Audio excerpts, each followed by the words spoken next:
Irmãos,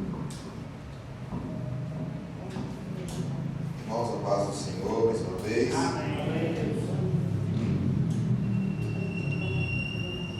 Abra a sua Bíblia comigo, no segundo livro do profeta Samuel.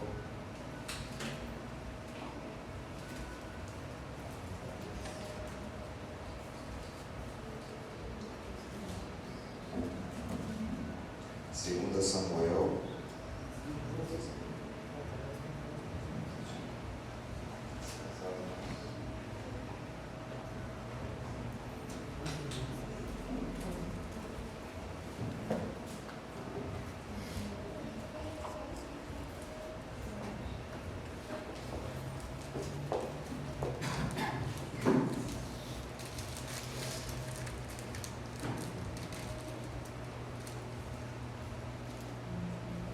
Segunda Samuel, capítulo de número 11.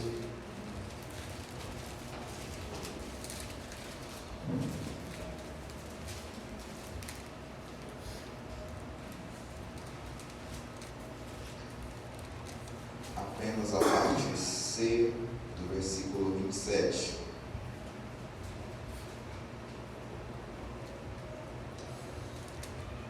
Parte C do versículo 27, do capítulo 11 de 2 Samuel, diz assim: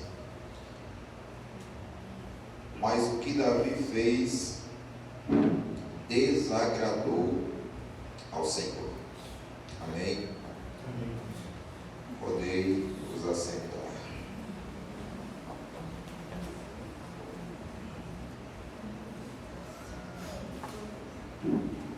Nós iremos nessa noite falar um pouco sobre esse texto e, na verdade, não apenas só esse texto, mas iremos permear o seu contexto para falarmos sobre o gigante que Davi não venceu. Quero que você guarde com você essa temática no seu coração, pois ela será de muito valor, não apenas hoje, mas ao longo da sua vida, acredito eu. Alguém diz que o inteligente ele erra para aprender, mas o sábio ele aprende com o erro alheio. E essa é uma verdade. E todos nós estamos, pelo menos, buscando a cada dia uma vida de sabedoria. As criancinhas aí, todo mundo atenção, Giovana, Guilherme, viu? Vocês aprenderem também da palavra do Senhor. Eles precisam aprender da palavra do Senhor. Davi, todo mundo. O gigante que Davi não venceu. Davi ele é conhecido por ser um homem que o próprio Deus se refere a ele como um homem segundo o seu coração. Talvez o maior fato da vida de Davi que seja conhecido por todos ou pela grande maioria das pessoas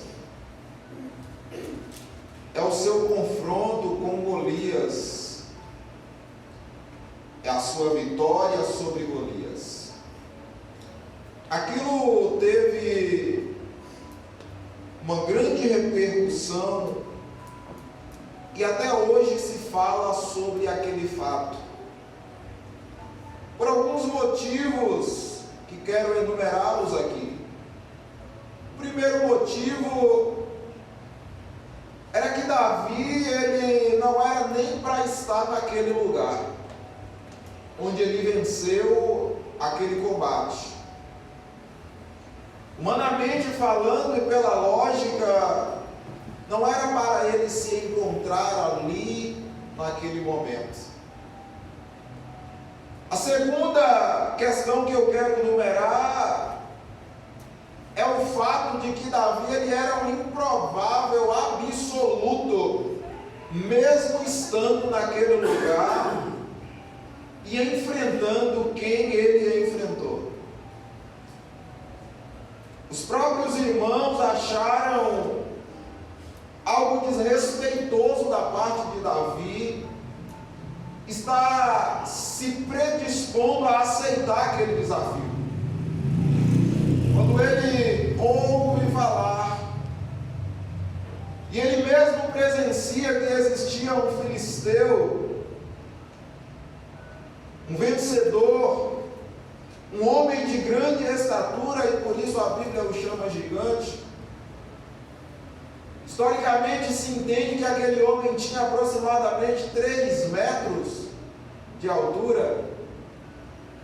E Davi era um jovem, um moço franzino, pequeno, o mais novo dentre os seus irmãos e um simples pastor de ovelhas. Então era improvável, mesmo ele estando ali, que aquilo fosse dar um resultado positivo para ele naquele desafio que ele estava enfrentando. A terceira coisa é que mesmo ele se predispondo a rebater a afronta e o convite daquele homem, daquele gigante, para lutar contra ele, ele foi desacreditado por todo mundo, pelos seus irmãos, pelo próprio rei, consequentemente, por todos os que ali estavam acampados para aquela batalha. Então observem que existem ao menos 3 desvantagens para Davi naquela situação. Todavia, Davi ele tem um histórico que ninguém sabia, ou pelo menos até o momento não se havia feito menção desse histórico. Quando ele é indagado, ou pelo menos quando ele é confrontado sobre quem ele era e quem era o seu oponente, o rei diz: olha, você é um garoto, ele é um guerreiro, ele é um homem velho e experiente em combates. Ele está bem estruturado, ele está acostumado com esse tipo de coisa.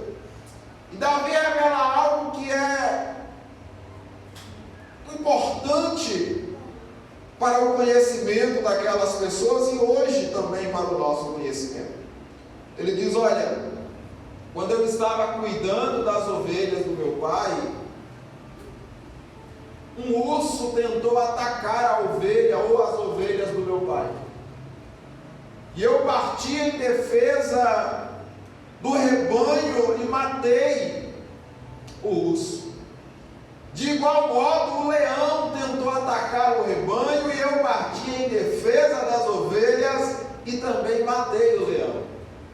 Então Davi ele já apresenta um histórico que talvez era desconhecido para aquelas pessoas ou para aquelas pessoas que estavam ali. Ele diz: olha, já teve alguns conflitos aí, que embora ninguém tenha visto, porque foi lá no anonimato, eles aconteceram e eu tive êxito. É uma maneira de dizer: olha, eu não sou tão inexperiente como vocês imaginam. Eu já tenho uma certa experiência, eu já adquiri uma certa maturidade em relação a isso. E o texto diz que Davi, ele não retrocede diante da sua posição de ir confrontar a afronta daquele gigante e, consequentemente, desafiá-lo no campo de batalha. O resultado todos vocês já sabem. Davi, ele entra no campo de batalha, ele é insultado por aquele seu opositor, ele é xingado e desmerecido pelo seu opositor. Todavia, em um gesto de fé e de coragem, o texto diz que Davi ele apronta uma pedra da sua tiradeira E ele lança aquela pedra, que o único lugar que existia na armadura daquele gigante, que aquela pedra teria a possibilidade de causar algum dano, é exatamente essa a direção que aquela pedra toma. O texto diz que o gigante cai e Davi, com a sua própria espada, corta a sua cabeça, terminando e concluindo aquela sua missão. Então o que eu quero dizer? Essa história é muito conhecida. Um Davi que venceu urso, um Davi que venceu leão, um Davi que venceu gigante. Mas eu quero dizer a vocês nessa noite sobre o inimigo que Davi não venceu, e inimigo esse que todos nós temos em comum. Às vezes nós olhamos para a vida no seu contexto geral e nós enxergamos vários adversários e várias possíveis ameaças ao nosso redor, quer mais próximo ou mais distante, mas elas existem. Nós temos inimigos gratuitos e principalmente como cristãos, por defendermos os princípios do nosso Criador, muitas pessoas se fazem nossas inimigas exatamente por não aceitarem esse fato. Então a verdade é que nós vivemos rodeados de inimigos, mas não são sobre esses inimigos que eu quero falar-lhes nessa noite. Eu quero falar-lhes sobre o inimigo que está dentro de você, e desde já dizer a cada um de vocês que o maior adversário nosso somos nós mesmos. Eu vou explicar isso ao longo desta exposição. O tempo passa, Davi, que já havia sido ungido como rei, passa pelo tempo de espera até que ele de fato assuma o reinado de Israel. Do reinado de Israel, Davi faz proezas porque o Senhor era com ele. O reinado de Israel, Davi vence exércitos inteiros porque o Senhor era com ele. O reinado de Israel, Davi tem êxito nos seus combates, nas suas guerras, nas suas lutas, porque o Senhor estava com ele. E eu percebo algo, quando diz respeito aos inimigos externos, Davi ele soube lidar muito bem com eles, no tocante às ameaças e até mesmo às agressões externas, aqueles que vinham ao seu encontro para tentar de alguma forma o prejudicar ou prejudicar alguma coisa que estava sobre a sua responsabilidade, ele soube lidar muito bem com essas coisas. E o tempo passa. Com o passar do tempo, nós chegamos nesse capítulo de número 11. E é esse capítulo de número 11 que vai esclarecer outro gigante que se levantou contra Davi. Outro inimigo que se levantou contra Davi e que o derrotou. Esse inimigo estava mais perto dele do que ele mesmo imaginava. O texto diz que na primeira época em que os reis saíam para a guerra, Davi enviou para a batalha Joabe com seus oficiais e todo o exército de Israel. E eles derrotaram os amonitas e cercaram Rabá. Mas Davi permaneceu em Jerusalém.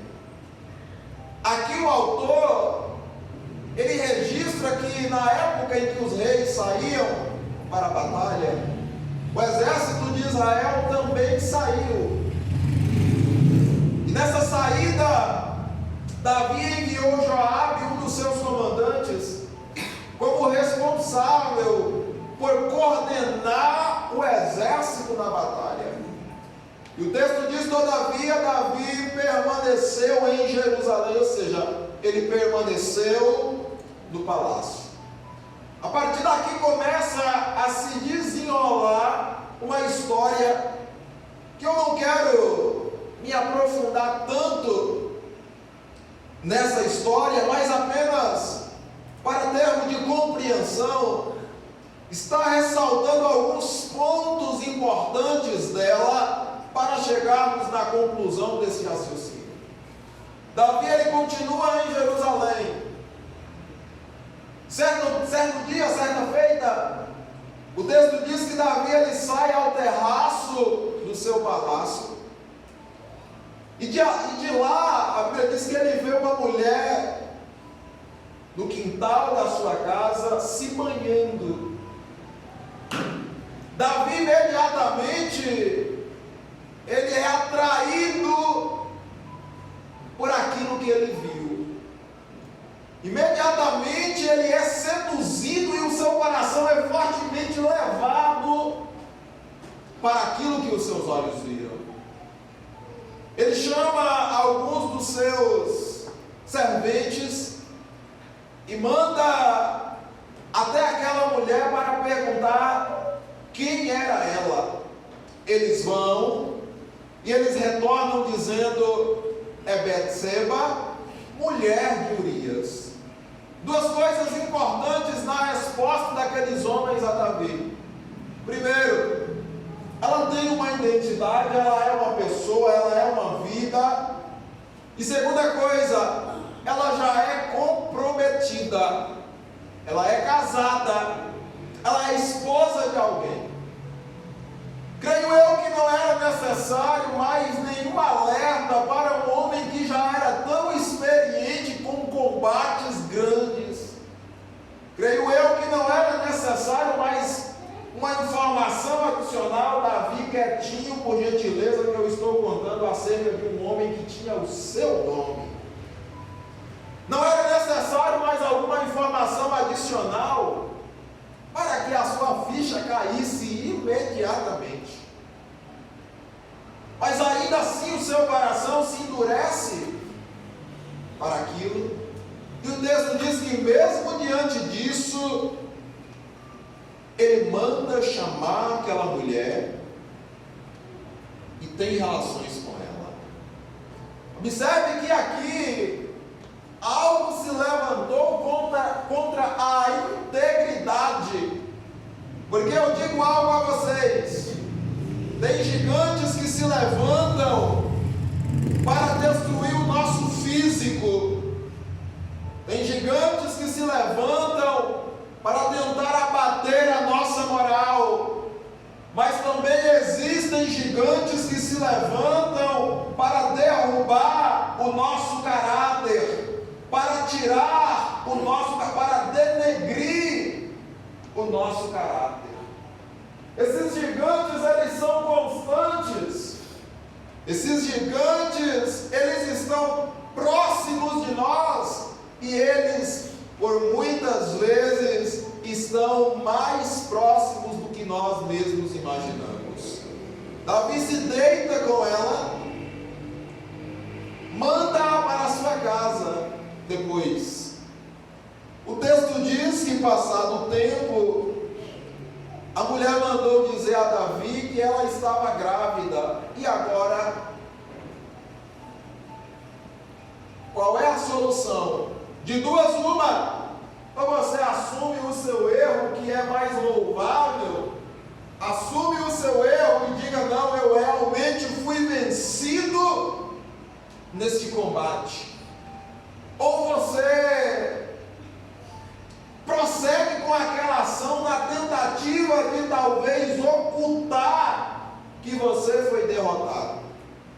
O texto diz que Davi, ele segue essa segunda alternativa. Não, eu não vou dizer nada para ninguém. Eu vou mandar chamar, olha o plano, vou mandar chamar o marido dela. Ele chama, ele vem, se apresenta. Davi o trata bem e diz: olha, você pode ir para a sua casa, você pode descansar tranquilamente. eu vou mandar esse homem para a casa dele, porque se ele tiver contato com a sua esposa por esses dias, ninguém jamais desconfiará que fui eu ou que sou eu o pai dessa criança que vai nascer. Só que aquele homem se fecha e diz assim: não, eu não vou para casa.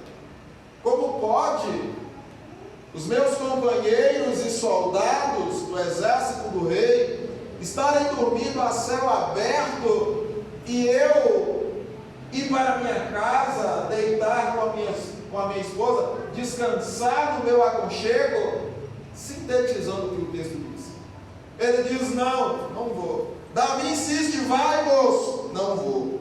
Vai, não vou.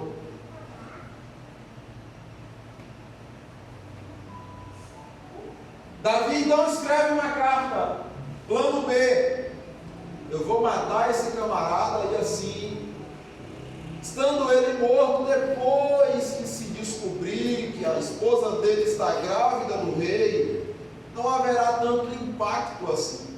Ele escreve uma carta para que aquele homem, aquele soldado Urias, entregasse a Joabe com a sua própria sentença de morte.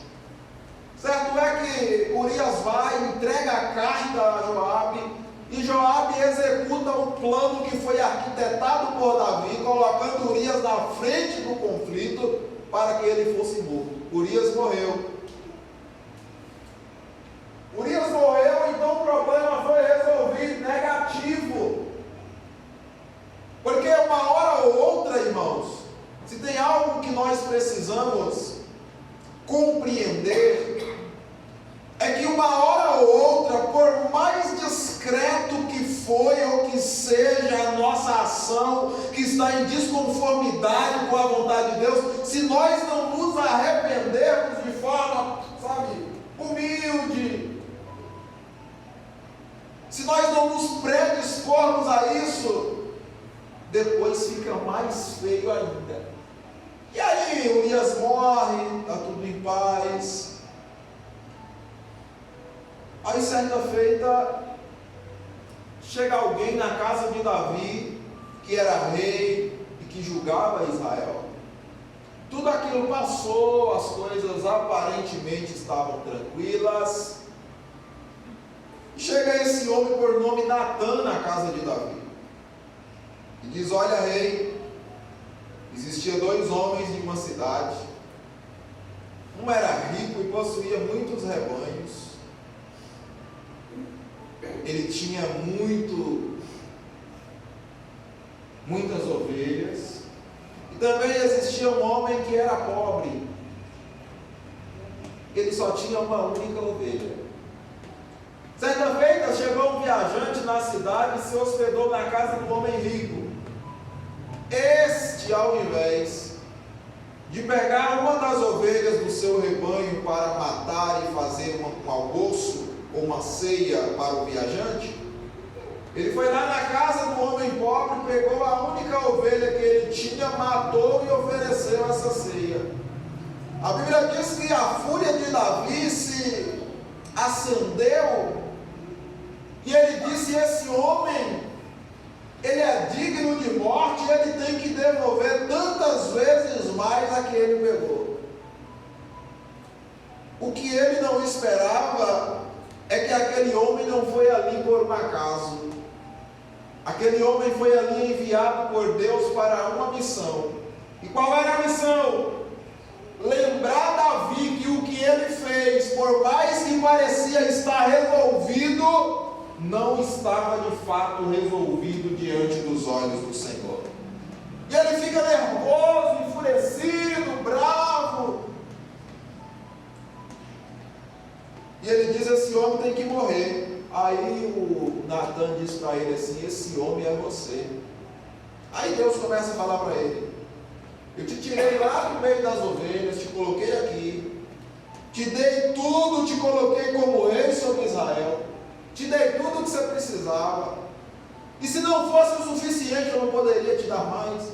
E aí Deus foi falando para ele através daquele homem: você porém foi lá, possuiu uma mulher de um dos seus soldados, mandou matar ele. Você mandou assassinar ele. Em síntese, você arquitetou um plano para tentar macular aquilo que havia acontecido, sendo que seria mais viável desde o início você se arrepender, você se humilhar, ou seja, se apresentar de forma humilde e confessar que aquela foi uma batalha perdida. Aquele foi um conflito que você não venceu. Todavia, você continuou o seu plano a fim de se livrar da culpa do que você mesmo plantou. E aí, Davi chorou. Davi pediu perdão a Deus. Davi teve uma compostura quando ele foi confrontado que ele deveria já ter tido antes de ser confrontado, porque ele era experiente, ele era, e aí você diz, mas ele era ser humano, e é verdade, ele era ser humano, e ele se arrepende, ele chora, ele pede perdão a Deus. Aí Deus diz através do profeta: o seu pecado foi perdoado. Aqui o versículo de número, versículo do capítulo 12, o versículo de número 13, parte B. O Senhor perdoou o seu pecado, você não morrerá. Entretanto, uma vez que você insultou ao Senhor, o menino morrerá. Aí o versículo 11 diz: assim diz o Senhor, de sua própria família trarei desgraça sobre você. Tomarei as suas mulheres diante dos seus próprios olhos e as darei a outro, e ele se deitará com elas em plena luz do dia. O 12: você fez as escondidas, mas eu o farei diante de todo Israel em plena luz do dia. Qual é a finalidade de estar explicando isso a vocês? Esse gigante que Davi foi derrotado por ele é um gigante que todos nós temos em comum. Eu disse aqui no início que o inteligente, conforme o filósofo diz, o inteligente ele erra para aprender, mas o sábio aprende com o erro alheio. E Davi cometeu algo, mesmo sendo quem era, da qual serve de lição para todos nós. E é com base nessa lição que essa temática foi criada. O gigante ou inimigo que Davi não venceu. Gente, eu citei aqui algumas formas possíveis que poderia ter levado Davi a evitar aquela situação. Porque tem inimigos que realmente são mais fortes do que nós.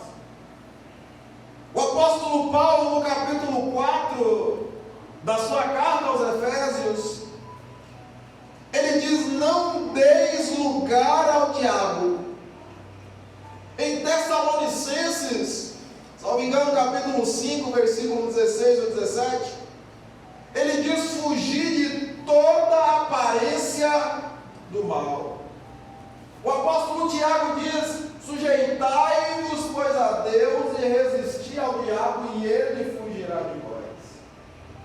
Mas algo que me chama a atenção desses três textos que eu citei é quando Paulo diz: fuja da aparência do mal.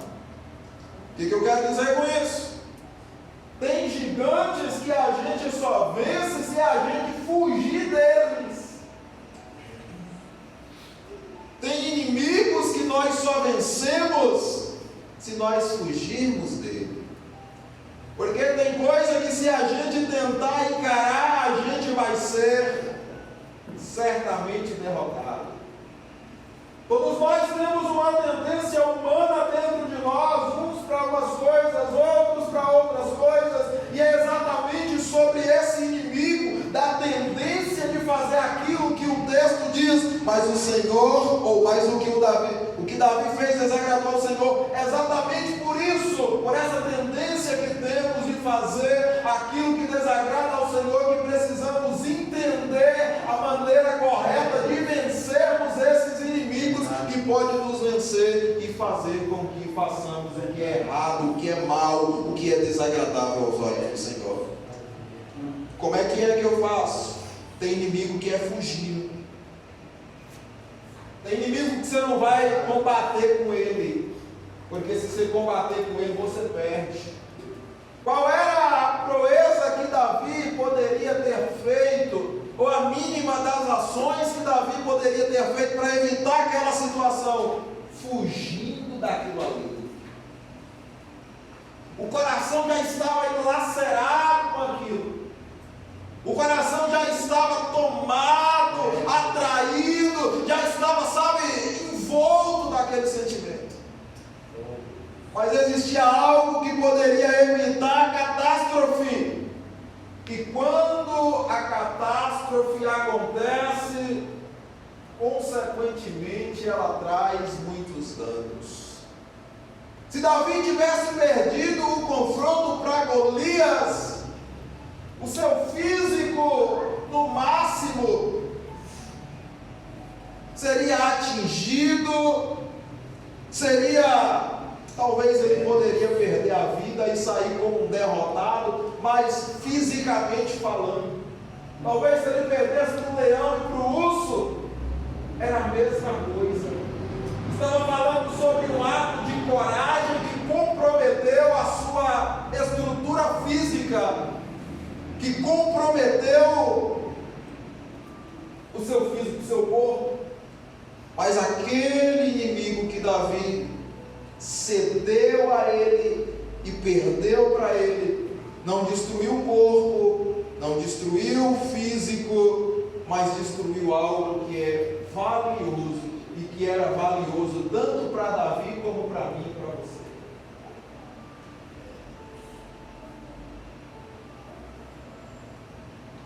A dignidade de Davi, a reputação de Davi, ela foi totalmente comprometida com aquela derrota. Aquele inimigo tirou de Davi algo que era precioso para ele e que é precioso para nós. Irmão Josias, e o que isso tem a ver comigo? Tudo a ver. Você sabe por quê? Porque tem guerras, eu quero, não sendo prolixo, que se você fugir, eu quero citar o exemplo de um homem que fez isso. Vocês lembram de José?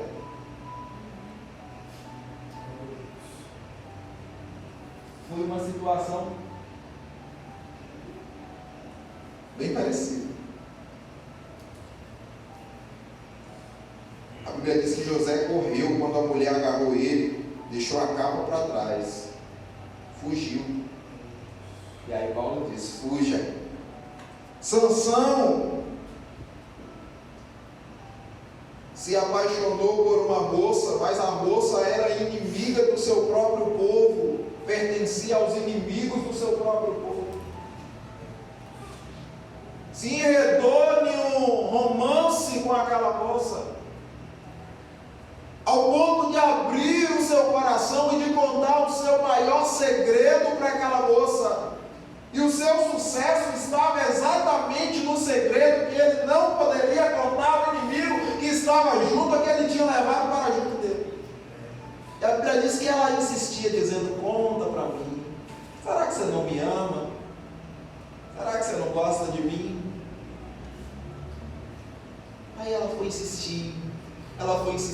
Chegou um dia que o coração dele teve que se abrir. ele já estava no negócio, ele já estava enrolado com aquilo, ele se abriu. Quando o segredo foi descoberto, os cabelos foram cortados, ela gritou, os filisteus vieram. E a Bíblia diz que levantou-se Sansão para fazer como das outras vezes, ou seja, pegar os filisteus e acabar com todo mundo. Mas aí o texto diz: mas não sabia ele que o Senhor havia se ausentado dele. Aí os filisteus pegam Sansão e a primeira coisa que faz é furar os seus 2 olhos. Aí eles levam Sansão lá para o pátio do templo deles e coloca Sansão para ficar fazendo serviço de boi ali, girando moinho. E a Bíblia diz que todos eles se alegravam com aquela situação. Você sabe por quê? Porque sempre que a gente é derrotado, existem pessoas que vão se alegrar com isso. E são exatamente as pessoas que de forma direta ou indireta lutaram para que a gente perdesse aquela. E aí Sansão, ele passou por um tempo ali até que ele foi morto, ele morreu.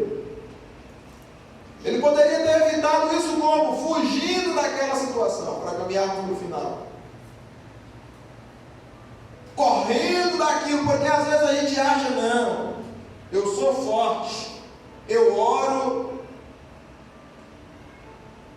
jejuo, leio a palavra, todo culto, mas não tem nada a ver com isso. Tem coisas que não é vergonhoso fazer, mas é vergonhoso darmos uma de quem pode e no final acabar cedendo e perdendo aquilo. E aí eu trouxe um ponto aqui. Fugir nem sempre é sinônimo de covardia. Davi não devia fugir do gigante, do urso, do leão, dos exércitos que afrontou ou que lutou contra o povo de Israel, mas contra as tendências do seu coração. Ele deveria fugir delas. E eu quero instigar você nessa noite, orientar e ensinar você nessa noite. Nós estamos assediados nesse mundo de coisas que têm uma grande tendência de nos derrubar moralmente, que tem uma grande tendência de tirar nossa reputação, de denegrir o nosso caráter, de manchar a nossa história. Mas nós temos uma porta de refúgio, da qual nós podemos nos abrigar ou entrar por ela e ali nos abrigar. E essa porta é a porta da fuga. Eu ensinei aqui outro dia sobre pecados visuais e eu não quero entrar e voltar para lá, mas foi basicamente falando sobre questões relacionadas a isso. Ao fato de que em determinados momentos nós temos que nos ausentar de lugares, nos ausentar de coisas, nos ausentar de situações, por covardia não, por sabedoria. Preciso vencer. E eu sei que se eu for de peito aberto, eu vou cair, porque o inimigo é maior do que eu. E esse inimigo Deus não vai me dar graça para vencer, porque Ele já pediu para eu fugir dele. Ele já pediu para mim correr dele, para me ausentar dele. Então é isso que eu preciso fazer. Os nossos gigantes, eles serão constantes na nossa vida. Os nossos gigantes, eles serão diários e permanentes na nossa vida. E em muitas vezes, a melhor atitude a ser tomada é fugir. Que possamos, diante disso, irmãos, sairmos daqui mais conscientes dessa questão, ou destas questões, para que possamos colecionar êxitos na nossa vida, olhando para aquilo que o Senhor permitiu que fosse registrado a fim de nos ensinar o que fazer, mas também o que não fazer. e encerrarmos a nossa carreira aqui não como pessoas perfeitas, mas como pessoas que usou da sabedoria disponibilizada por Deus para fazer ou para buscar ao menos fazer em todo o tempo com que o seu nome fosse glorificado. Quando nós vencemos um combate, nós não estamos vencendo apenas um combate pessoal, nós estamos glorificando o nome de Deus com isso. Quando a mulher chama José e diz: vem e deita-te comigo, ele diz: como poderia eu pecar contra o meu Deus? O que José entendeu? Se eu errar com você, não vai ser um erro apenas com você e para com o seu esposo, vai ser um erro para com o meu Deus. Então, como poderia eu pecar contra o meu Deus e contra o meu Senhor Potifar? E naquela tentativa daquela mulher de a força trazer José para consumar aquele ato, aquela ação, ele fugiu, ele saiu fora, ele deu no pé, como a gente diz, ele correu. E assim possamos ser todos nós, eu e você, hoje, amanhã, depois, e enquanto vivermos aqui, e possamos ser conscientes de que os nossos adversários, eles sempre estarão por perto, e o maior deles somos nós mesmos. É verdade. O maior deles está dentro de nós, e são esses que precisam ter uma maior atenção da nossa parte. Que Deus abençoe. Muito obrigado pela atenção e paciência em nos ouvir uma vez mais. Espero ter contribuído para o conhecimento e o crescimento de vocês. E assim o farei enquanto o Senhor me conceder esta oportunidade.